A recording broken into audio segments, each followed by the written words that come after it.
What's going on, guys? Welcome back to another video. So today I wanted to talk about my Galaxy S24 Ultra first impressions. Obviously we have the new S24 Ultra, which is out, and how does it really compete with some of the top of the line phones that we have now? So let's get into this video. All right, so the Galaxy S24 Ultra recently came out, and there are a lot of new features that differentiate the S24 Ultra to the S23 Ultra. I'm sure we all know the S23 Ultra was an incredible device, by far the best device on the market in my opinion for 2023. I think it was an incredible device, amazing screen, amazing performance, great camera, all around a very good phone. So definitely people were looking forward to the S24 Ultra and what it was going to bring to the table. Was it going to be worth an upgrade for a lot of consumers? So we're going to get into this video and talk about, is it worth it?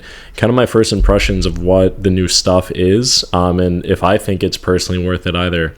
So first I want to talk about the new Gen chip. So there's a Snapdragon 8 Gen 3 chip with the 12 gigabytes of RAM by default, which is crazy. I think if you were to look back 5 years ago to think that there is going to be 12 gigabytes of RAM in a smartphone, I think you'd be like, there's absolutely no way.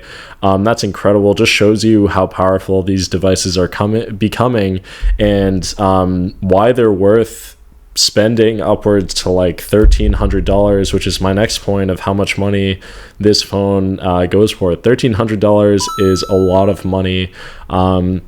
That is several car payments for a lot of people. So again, is it worth upgrading? And we're just gonna try to figure this out. So far I think that is definitely a very fast chip, which is great. Next up, there's a new 50 megapixel 5x telephoto camera.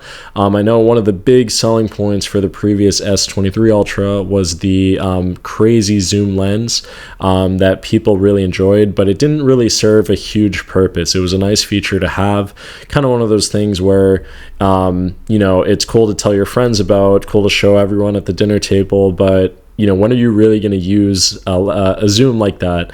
So Samsung decided to change up the cameras and have a 50 megapixel 5x telephoto camera, which I've seen some videos of. I think it does work pretty well. Again, do I think that Samsung has better cameras and recording video than something like iPhone or Pixel? No, I personally think Pixel has the best, just in terms of photos, photography, and also video capturing.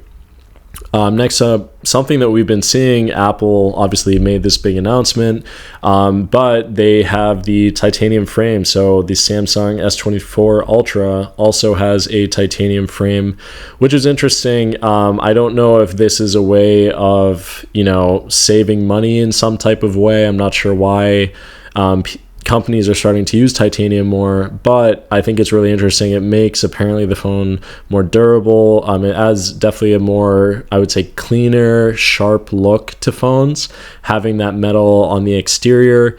And I think also it just gives a nice look to it. Apparently it's supposed to help the entire frame to make sure that the phone, you know, if you drop it, it's not going to take as much damage. However, I have seen some videos that some of this titanium is not super great.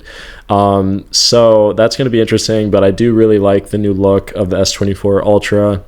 As you guys can see from this video that I'm showing you right now, it does look really clean. It looks like a great device, and I would consider buying it if I didn't have the Z Fold 5 that I currently own right now. I probably would not.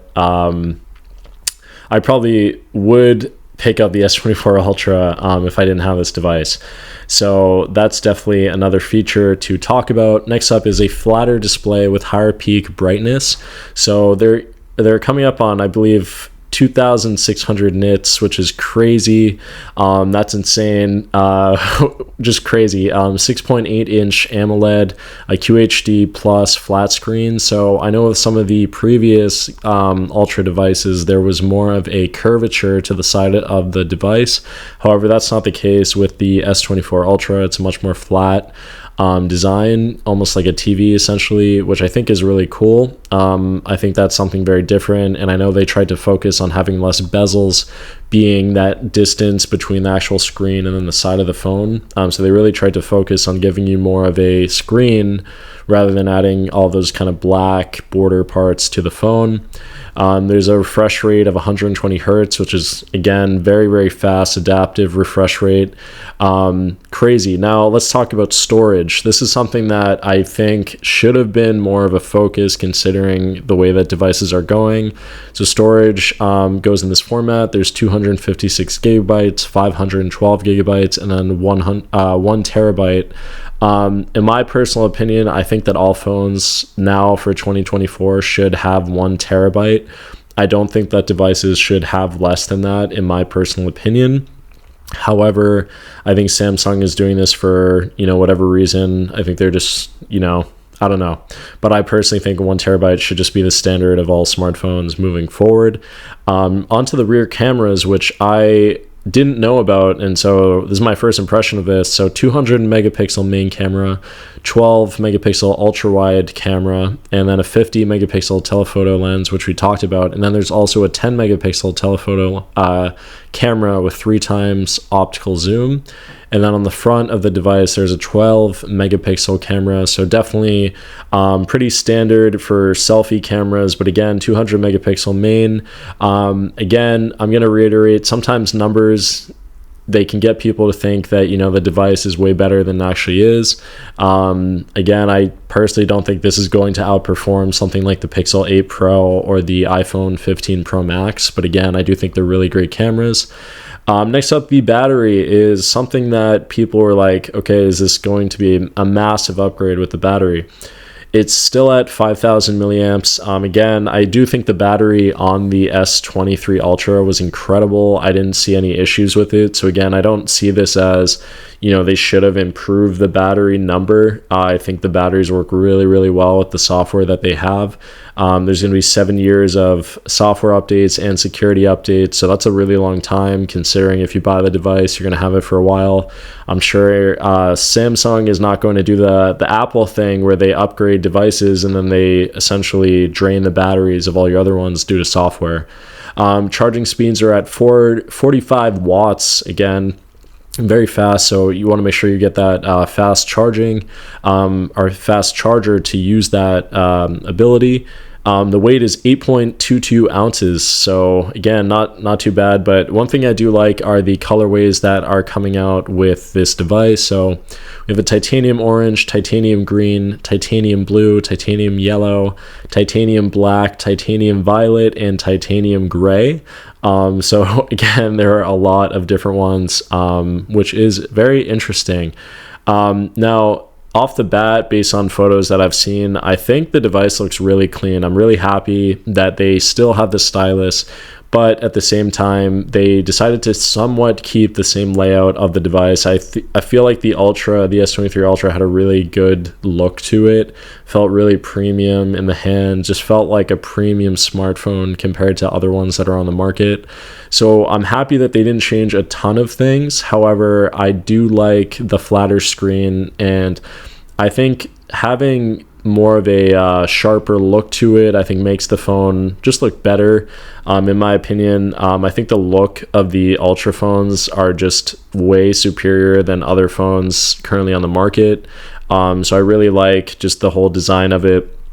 I know one of the big things that the Ultra was trying to focus on is having more like AI technology integrated into the phone. I thought we've seen that currently with the Google Pixel 8 Pro. However, Samsung honestly wants to focus more on AI. So Google, of course, has that, honestly, some dominance when it comes to AI. However, I think in terms of the applications that use Galaxy AI, I think there's definitely a big improvement from what we've currently seen in the past, which is great.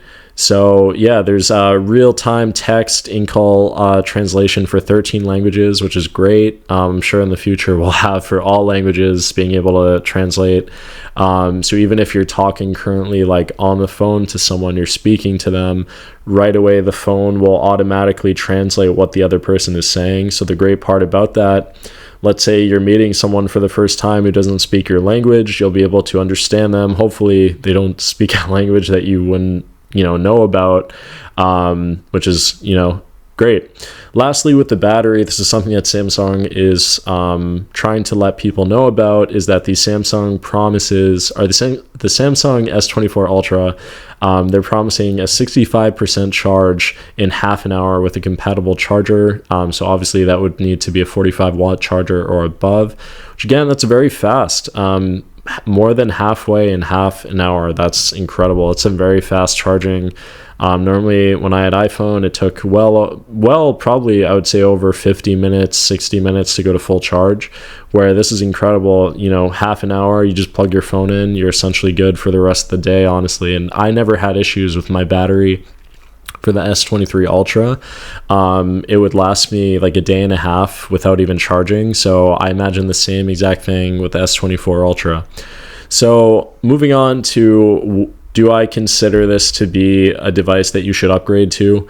Again, I think it depends. It's very subjective to what device you actually have. So I think if you have the S23 Ultra, you're still paying off the device. I don't think it's worth upgrading. However, what I do think you should do is, if you have a device that is like an iPhone 13, if you have a S22 Ultra, I do think it is worth the upgrade. You might as well, because I mean, that's 2 generations. I don't think this new device warrants upgrading if you already have like the device right below it. I currently have the Z Fold 5. I really like this phone, so I probably wouldn't upgrade to it. However, if I had a different device, I probably would. Now, do I think the S24 Ultra is the lead performer of all other devices? In my opinion, I do think so. I do think it is the best phone on the market currently. I think it does beat the Pixel 8 Pro and the iPhone. I think it is better than the Z Fold 5. But again, I think certain phones have certain, target markets for certain people. I think if you're someone who loves to multitask, I think a device like the S24 Ultra, the Z Fold 5 are great devices. I think if you're someone who loves to shoot video and take photos, I think the Pixel 8 is where it's at. And then if you're someone who is surrounded by that Apple ecosystem, you love just anything Apple, Apple Music, I think, again, you should stick with the iPhone. But I do think the S24 Ultra currently is the best phone on the market. I do want to eventually talk about the new OnePlus device, which I will be doing a video about later on. However, this video is about the S24 Ultra. So again, let me know down in the comments below, what do you guys think about this new S24 Ultra? Do you think it is worth the upgrade? Do you also think that you're someone who would consider jumping to an Android device because of how good this device actually is? Please let me know down in the comments below. Again, I really appreciate your support on these past videos. Thank you, and I'll see you guys in the next video. Peace out. Bye.